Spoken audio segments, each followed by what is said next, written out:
اعوذ باللہ من الشیطان الرجیم بسم اللہ الرحمن الرحیم۔ عارف باللہ شیخ ابن الرزغب یمنی رحمۃ اللہ علیہ کی عادت تھی کہ ہمیشہ اپنے وطن سے سفر کر کے اول حج ادا کرتے اور پھر زیارت روضہ رسول صلی اللہ علیہ وآلہ وسلم کے لیے حاضر ہوتے تھے۔ دربار کی حاضری کے وقت والہانہ اشعار قصیدہ آپ صلی اللہ علیہ وسلم اور آپ کے صاحبین حضرت ابوبکر صدیق رضی اللہ تعالیٰ عنہ اور حضرت عمر فاروق رضی اللہ عنہ کی شان میں لکھ کر روضہ اقدس کے سامنے پڑھا کرتے تھے۔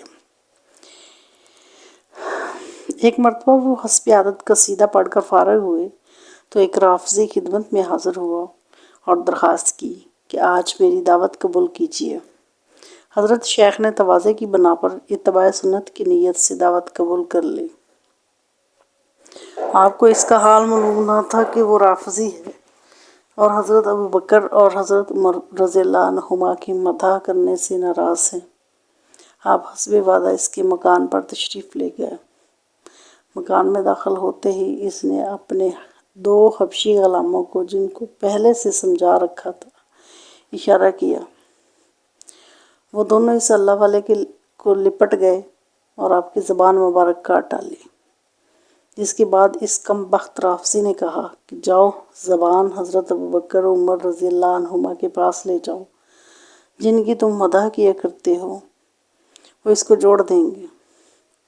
شیخ موصوف کٹی ہوئی زبان ہاتھ میں لیے ہوئے روضہ اقدس کی طرف دوڑے اور کے سامنے کھڑے ہو کر اپنا واقعہ ذکر کیا اور روئے۔ جب رات ہوئی تو خواب میں حضور نبی کریم صلی اللہ علیہ وسلم کی زیارت سے مشرف ہوئے۔ ان کے ساتھ آپ کے صاحبین حضرت ابوبکر صدیق اور حضرت عمر فاروق رضی اللہ عنہ بھی اس واقعہ کی وجہ سے غمگین صورت میں تھے۔ آپ صلی اللہ علیہ وسلم نے شیخ کے ہاتھ سے وہ کٹی ہوئی زبان ہاتھ مبارک میں لی اور شیخ کو قریب کر کے زبان ان کے منہ میں اپنی جگہ رکھ دی۔ یہ خواب دیکھ کر شیخ بیدار ہوئے تو دیکھتے ہیں کہ زبان بالکل صحیح سالم اپنی جگہ پر لگی ہوئی ہے۔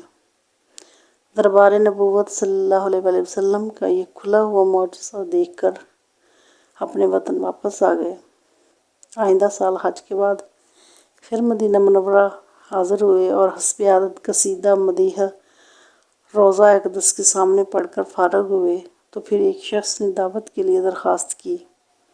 شیخ نے پھر توکل علی اللہ قبول فرمائی اور اس کے ساتھ مکان میں داخل ہوئے تو وہی پہلے دیکھا ہوا مکان معلوم ہوا۔ اللہ تعالیٰ کے بھروسہ پر داخل ہوئے۔ اس شخص نے نہایت اعزاز و اکرام کے ساتھ بٹھایا اور بہت پرتکلف کھانوں سے ضیافت کی۔ کھانے کے بعد یہ شخص شیخ کو ایک کوٹھری میں لے گیا۔ وہاں دیکھا کہ ایک بندر بیٹھا ہوا ہے۔ اس شخص نے شیخ سے پوچھا کہ آپ جانتے ہیں کہ یہ بندر کون ہے؟ فرمایا نہیں۔ اس شخص نے عرض کیا کہ وہی شخص ہے جس نے آپ کی زبان کاٹی تھی۔ اللہ تعالیٰ نے اس کو بندر کی صورت میں مسخ کر دیا ہے۔ یہ میرا باپ ہے اور میں اس کا بیٹا ہوں۔